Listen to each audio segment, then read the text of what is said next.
Step 4. Decide what kind of investor you want to be. Most people struggle financially because they avoid financial problems. One of the biggest secrets my rich dad taught me was that if you want to acquire great wealth quickly, take on great financial problems. In addition to the 7 levels of investors, I would like to add one more distinction that defines the 3 different types of investors. There are Type A, or investors who seek problems.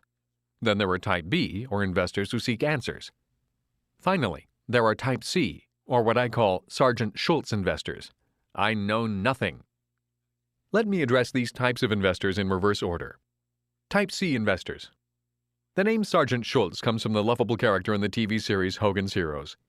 When he knows something is wrong, all Schultz says is, "I know nothing." Most people, when it comes to investing, take the same attitude. Can Sergeant Schultz investors still achieve great wealth? The answer is yes.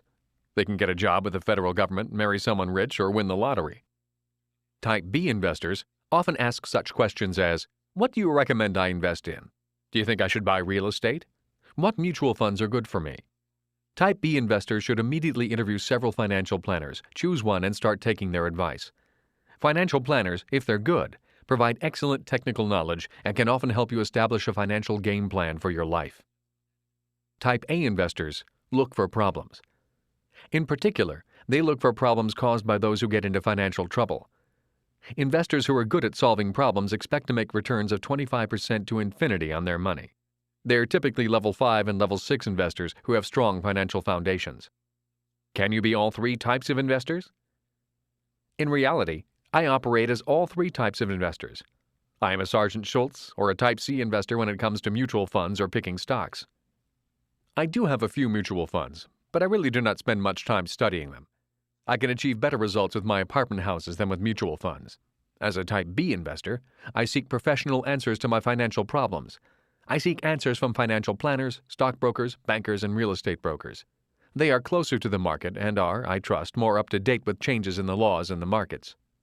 The advice of my financial planner is priceless simply because she knows trusts, wills, and insurance far better than I ever will. Everyone should have a plan. There is much more to investing than simply buying and selling.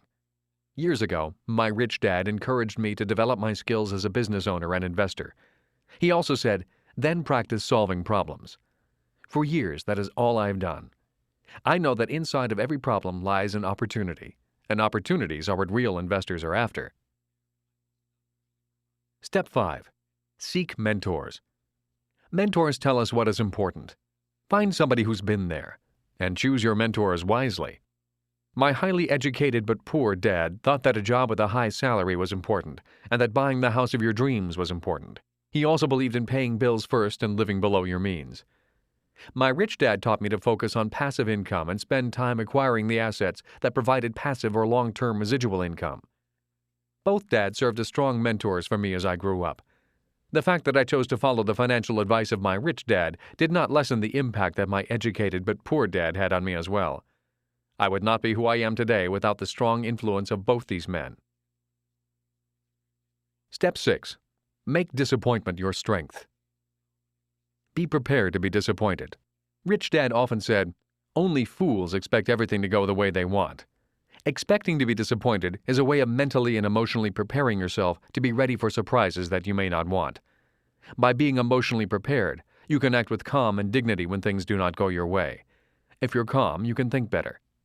Try new things and expect disappointment, but always have a mentor standing by to coach you through the experience. And be kind to yourself. We all make mistakes. We all feel upset and disappointed when things do not go our way. Yet the difference lies in how we internally process that disappointment. Tell the truth. The future belongs to those who can change with the times and use personal disappointments as building blocks for the future. The key to this step is to take action. Reading, watching, and listening are all crucial to your education, but you must also start doing. Step 7. The power of faith. Even though you may not be good at everything, take time developing what you need to learn and your world will change rapidly. Never run from what you know you need to learn. Face your fears and doubts, and new worlds will open to you.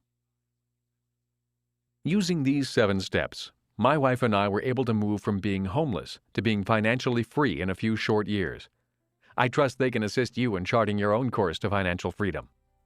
To do that, you need to be true to yourself. If you are not yet a long-term investor, get yourself there as fast as you can. Sit down and take control of your spending habits. Minimize your debt and liabilities. Live within your means, and then increase your means. The reason I've introduced you to the Cash Flow Quadrant is to offer you different glimpses into who you are, what your interests may be, and who you ultimately may become. Anyone can find his or her own unique path to the financial fast track, regardless of which quadrant they operate from. Yet it is up to you to find your own path. Remember, your boss's job is to give you a job. It's your job to make yourself rich. In the end, you must mind your own business. Once you make that commitment, life really does get easier and easier. Minding your business is not hard to do. It's just common sense. Believe in yourself and start today on your path to financial freedom.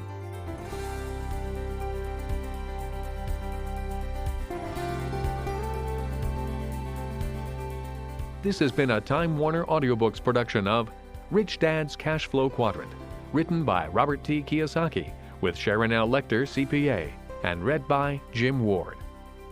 Executive producer Maya Thomas. Produced and directed by Arthur G. Insana. Text abridged by Harriet Greenberg and edited by William Whittington. Production coordinated by Dennis Ko. Engineered, edited, and mixed by John Kovarik. Rich Dad's Cashflow Quadrant is also available in paperback from Warner Business Books.